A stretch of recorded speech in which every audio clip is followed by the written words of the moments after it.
18 मई 2025 को राहु और केतु का राशि परिवर्तन होने वाला है और ये राशि परिवर्तन धनु राशि के लोगों के जीवन में अगले 1.5 वर्ष तक किस तरह के प्रभाव देगा, चलिए जानते हैं विस्तार से। जय माता दी दोस्तों, आप सभी का स्वागत है हमारे YouTube चैनल अमृता एस्ट्रो में। और आज की इस वीडियो में मैं बात कर रही हूं राहु के होने वाले गोचर के प्रभाव के बारे में। देखिए, राहु और केतु ये दोनों को ही मायावी ग्रह कहा गया है, छाया ग्रह कहा गया है।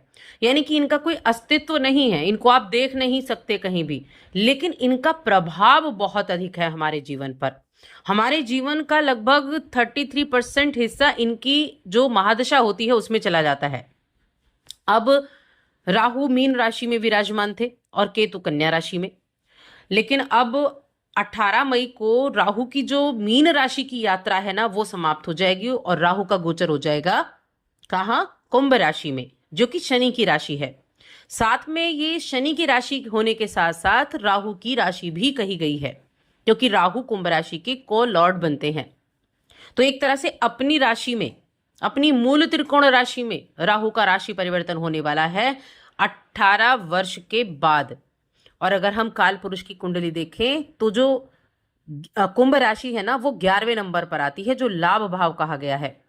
लाभ भाव में राहु का आना कई तरह से आपके हर एक चीज पर इफेक्ट डालने वाला है और सबसे ज्यादा आपके फाइनेंशियल, आपकी इनकम पर इफेक्ट डालने वाला है।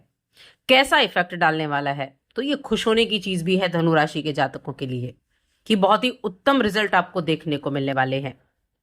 अब विस्तार से जानेंगे तो देखिए, कुछ ऐसी चीजें भी हैं कि जैसे गुरु का राशि परिवर्तन भी हुआ है अभी 14 तारीख को, तो यहां गुरु और राहु का एक नवम पंचम राजयोग भी बनेगा, क्योंकि राहु गुरु को पंचम दृष्टि से देखेंगे और गुरु नवम दृष्टि से राहु को देखेंगे, तो ये नवम पंचम योग भी बन गया। तो जो नेगेटिव इफेक्ट होंगे ना राहु के, गुरु उनको 1 वर्ष तक कम करेंगे जब तक गुरु की दृष्टि राहु पर रहेगी। और जब राहु इस राशि में 3 नक्षत्रों में होंगे, घनिष्ठ नक्षत्र, शतभिषा नक्षत्र, पूर्व भाद्रपद नक्षत्र।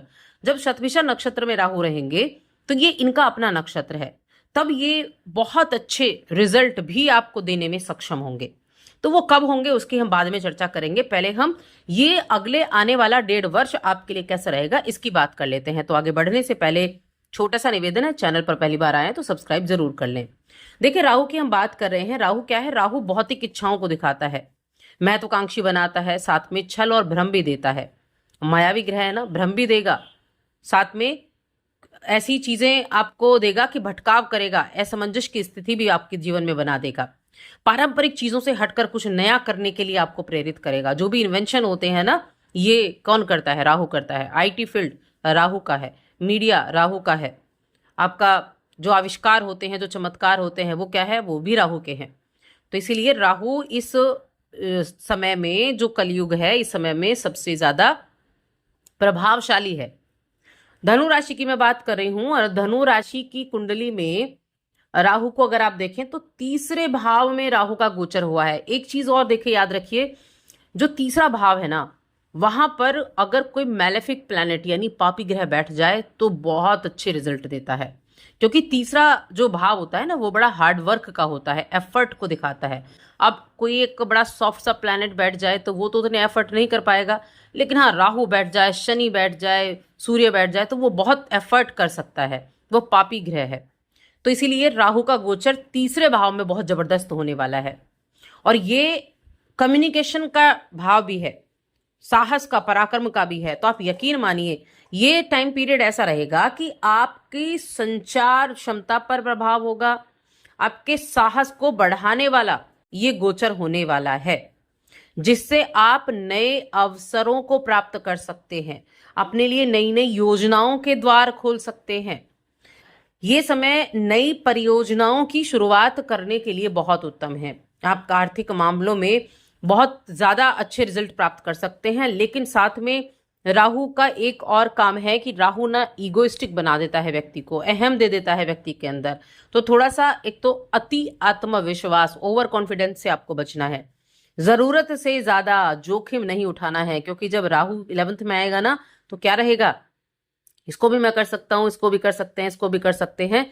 अब किसी भी चीज को बहुत मुश्किल नहीं समझेंगे, सारी चीजें आसान आसान दिखाई दे रही हैं, हर काम आप कर सकते हैं। और इसी चक्कर में जरूरत से ज्यादा जोखिम उठा लेते हैं, तो थोड़ा उस चीज को अवॉइड करना है।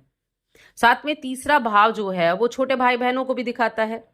तो आपके भाई बहनों के साथ आपका जो रिश्ता है उसको अच्छे से बनाकर चले, पड़ोसियों के साथ भी अच्छे से रिश्तों को बनाकर चले और रिश्तों को मजबूत करेंगे, उनकी बातों को भी सुनेंगे। ऐसा नहीं कि सिर्फ अपनी अपनी बोले जा रहे, क्योंकि एक संचार का भाव भी है, तो अब उन्हीं बातों को बोले जा रहे हैं, इस चीज का थोड़ा सा ध्यान रखें, सहानुभूति रखें थोड़ी सी, गलत फहमियों से बचें, संयम से काम लें, धैर्य से काम लें, तो चीजें बहुत बेहतर हो जाएंगी। अब राहु की देखिए 3 दृष्टियां होंगी। अब यहां जब राहु तीसरे में बैठे हैं तो 7वीं दृष्टि नवम भाव पर होगी और 5वीं दृष्टि सप्तम पर होगी और एक दृष्टि 11वें पर होगी। तो इच्छा पूर्ति का समय भी है ये। और 11वां भाव पड़ोसियों का और मित्रों का है, उनके साथ अच्छे संबंध बनाकर चलिए। नवम भाव है तो थोड़ा सा कहीं ना कहीं यात्राएं, तीर्थ यात्राएं बहुत होंगे। देखिए जब राहु का टाइम पीरियड चल रहा हो ना व्यक्ति के जीवन में, राहु की महादशा चल रही हो, अंतरदशा में राहु हो, तो जैसे हम कहते हैं कि करियर में नई अपॉर्चुनिटीज मिल सकती हैं।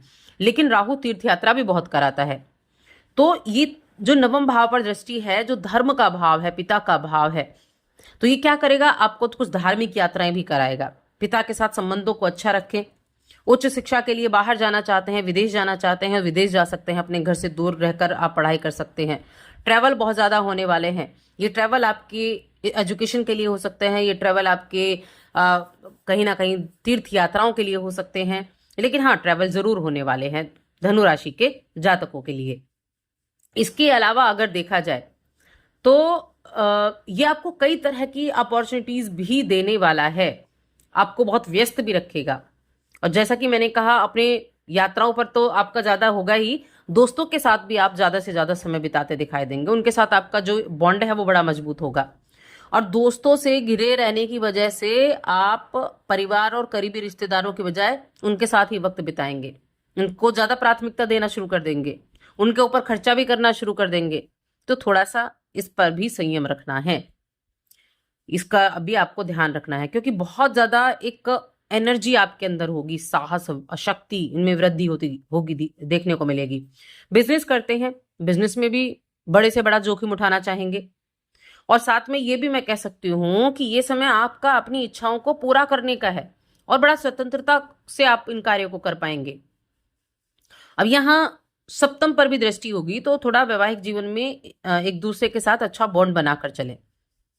एक दूसरे के साथ जितनी अच्छी बॉन्डिंग रखेंगे उतना ज्यादा अच्छा रहेगा। ऑफिस में किसी की तरफ अट्रैक्टिव भी हो सकते हैं, तो थोड़ा ध्यान रखें कि अपने रिश्तों को मजबूती देनी आपकी सबसे प्रायोरिटी होनी चाहिए, पहली बात होनी चाहिए। और राहु का गोचर आपकी बातचीत करने की क्षमता में सुधार करेगा, जिससे आपको अपने कार्यक्षेत्र में मदद मिलेगी। और आपके जो साथ काम करने वाले हैं ना, उसके साथ भी अपनी बॉन्डिंग अच्छी बनाकर, यानी ये आपको उस घर से जुड़ी चीजें अच्छी देने वाला है। साथ में थोड़ा सा ध्यान भी रखना है, क्योंकि ओवर कॉन्फिडेंट बना देता है ना राहु, तो थोड़ा सा उन चीजों पर भी आपको ध्यान रखना होगा। बाकी आपके लिए अच्छा समय बहुत रहने वाला है। उपाय जरूर करने हैं, उपाय क्या करने हैं ये भी हम जान लेते हैं। तो धनु राशि के जातकों को उपाय के तौर पर एक तो 7 मुखी, 8 मुखी और 10 मुखी, ये 3 रुद्राक्ष धारण करके रखें। गुरु का भी प्लस पॉइंट रहेगा, यानी गुरु का भी आपको पॉजिटिव रिस्पॉन्स होगा। शनि के लिए भी अच्छा है और राहु के लिए भी अच्छा है। तो ये 3 रुद्राक्ष बहुत अच्छे हैं। और साथ में जब भी मौका मिले बुधवार के दिन जरूरतमंदों को हरी चीजों का दान कर दें, हरी सब्जियां भी दे सकते हैं। बस ये उपाय आप कर लें और साथ ही चैनल को सब्सक्राइब कर लें।